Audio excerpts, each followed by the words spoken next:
सुप्रभात। अभी तो आप सब शायद सो के भी नहीं उठे होंगे।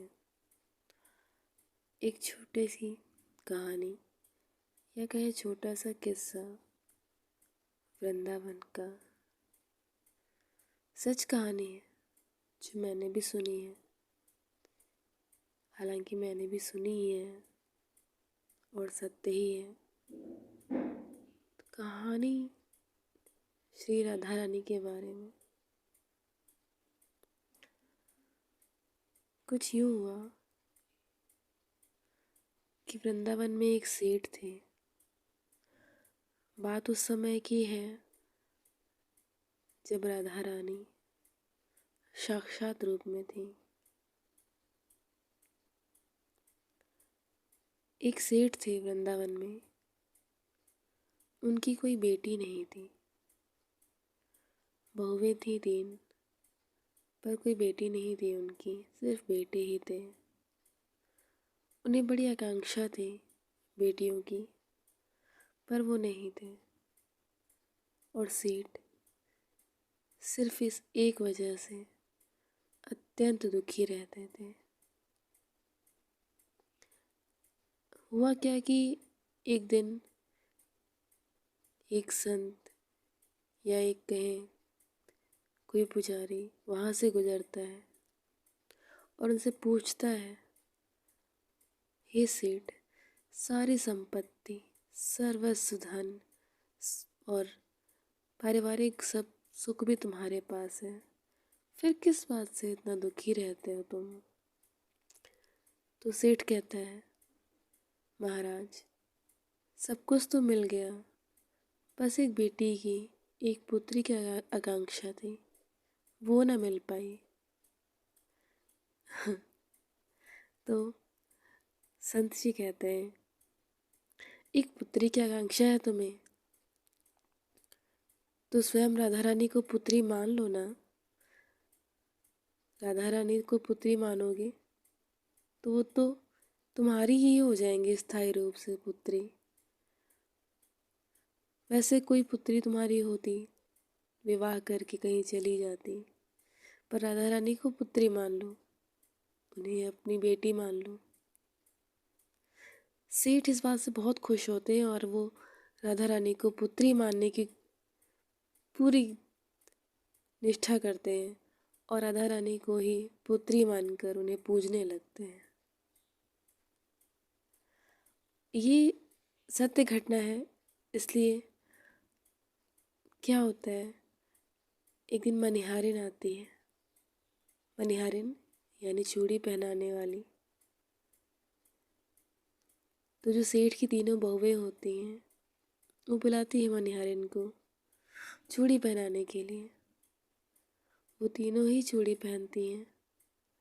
कुछ देर में क्या होता है, एक छोटी सी कन्या, बहुत ही सुंदर, बहुत ही प्यारी कन्या एक वहाँ हंसती खेलते हुए आती है और कहती है, दादी मुझे भी तो चूड़ी पहनाओ। दादी उसका मुखड़ा देखकर इतनी मंत्रमुग्ध हो जाती हैं कि इतनी सुंदर कन्या कौन है। फिर वो सोचती हैं कि सेठ के घर में शायद कोई आगंतुक या मेहमान आई होगी, तो वो उसे भी चूड़ी पहना देती हैं और चूड़ी पहनाकर वो चली जाती हैं। फिर जब वो सेठ से पैसे मांगने जाती हैं, उनके धंधे पर, उनके गले पर जब सेठ से पैसे मांगने जाती हैं, तो सेठ उन्हें 3 बहुएं के पैसे देते हैं चूड़ियों के। तब वह कहती है मनिहारिन कि हे सेठ, मैंने 4 को चूड़ियाँ पहनाई हैं, तो चूड़ियाँ 4 की हुई, पैसे 4 के हुए, तो 3 के पैसे क्यों दे रहा है? तो सेठ कहते हैं, 4? पर मेरी तो 3 ही बहुएं हैं, 4 कहाँ से आ गई? और वो सेठ डांट देते हैं उस मनिहारिन को। तो मनिहारिन भी क्रोधित होकर चली जाती है कि मुझे तेरे पैसे की इतनी आवश्यकता नहीं है, पैसे भले मत दे पर झूठ मत बोल। और सेठ का भी यही कहना कि पैसे चाहे ज़्यादा ले ले पर झूठ मत बोल। खैर, मनिहारिन चली जाती है और उस रात सेठ को एक स्वप्न आता है। उसमें वो कन्या आती है और कन्या रो रही होती है। तो सेठ कहते हैं, पहले तो बताओ कन्या तुम हो कौन और क्यों रो रही हो।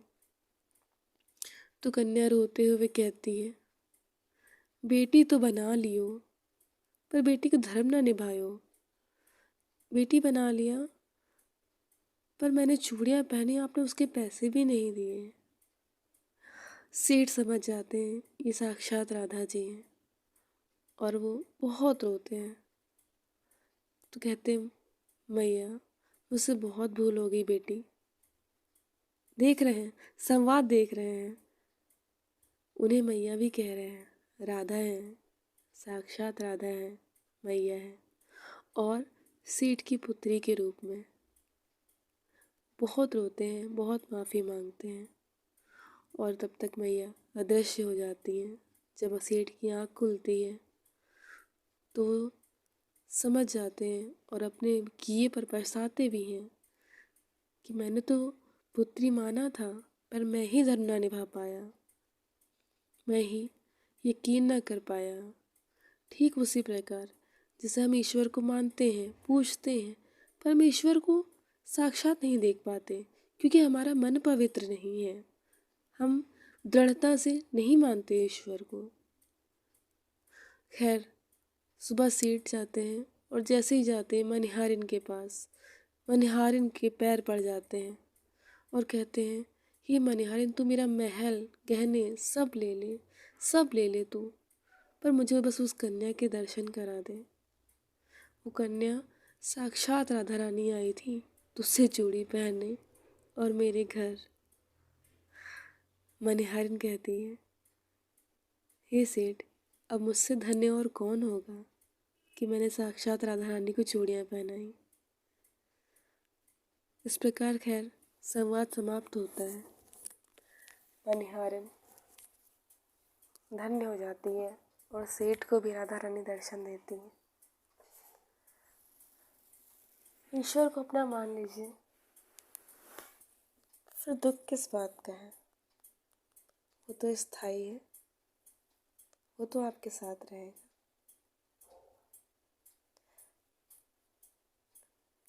इतनी ही कहानी थी। अच्छी लगे तो शेयर करिए।